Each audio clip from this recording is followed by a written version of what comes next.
गौ रक्षकों की, गौ संतों की। ओम नमः पार्वती पतये हर हर महादेव।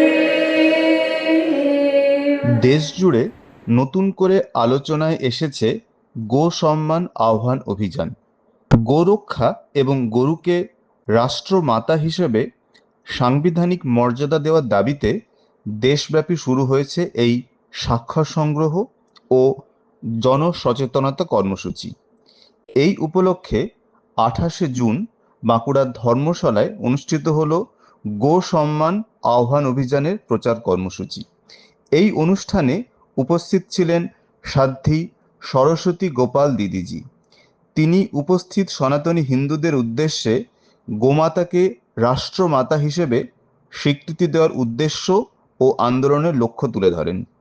দেশ জুড়ে 15 কোটি মানুষের স্বাক্ষর সংগ্রহ করে প্রধানমন্ত্রীকে জমা দেওয়ার লক্ষ্য নেওয়া হয়েছে। এর মধ্যে বাঁকুড়া জেলা থেকে 3 লক্ষ স্বাক্ষর সংগ্রহের লক্ষ্যমাত্রা নির্ধারণ করা হয়েছে। এই কর্মসূচিতে জেলার বিভিন্ন ব্যবসায়ী সংগঠন, আধ্যাত্মিক জগতের প্রতিনিধিরা এবং বাঁকুড়ার বিভিন্ন ব্লক থেকে আগত সনাতনী হিন্দুরা অংশগ্রহণ করেন। কর্মসূচির মূল উদ্দেশ্য ছিল জেলার মানুষের সমর্থন ও স্বাক্ষর সংগ্রহের মাধ্যমে এই দেশব্যাপী অভিযানে আরও বেশি মানুষকে যুক্ত করা। जय गौ माता। गौ सम्मान आह्वान अभियान गौ माता की सेवा, सुरक्षा और सम्मान के लिए देश भर के साधु संतों के द्वारा चलाया हुआ एक अभियान है, जिसके तहत सरकार से प्रार्थना है कि देश में गौ हत्या पूर्ण प्रतिबंधित हो, गौ माता राष्ट्रमाता बने और गौ माता की रक्षा हेतु केंद्रीय कानून बने।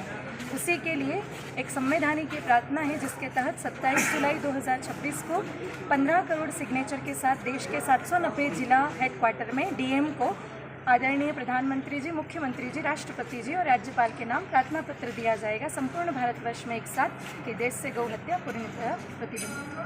कोई कानून भी बनाने की बात? हाँ जी, पूरे भारतवर्ष में सभी जनता चाहती है कि एक केंद्रीय कानून हो। जब पूरे भारत में हम कहते हैं कि भारत एक है, तो फिर गौ रक्षा के लिए कानून अलग अलग नहीं होना चाहिए। हर स्टेट में गौ हत्या बंद होनी चाहिए, उसके लिए केंद्रीय कानून हो, उसकी भी एक प्रार्थना है इस अभियान में।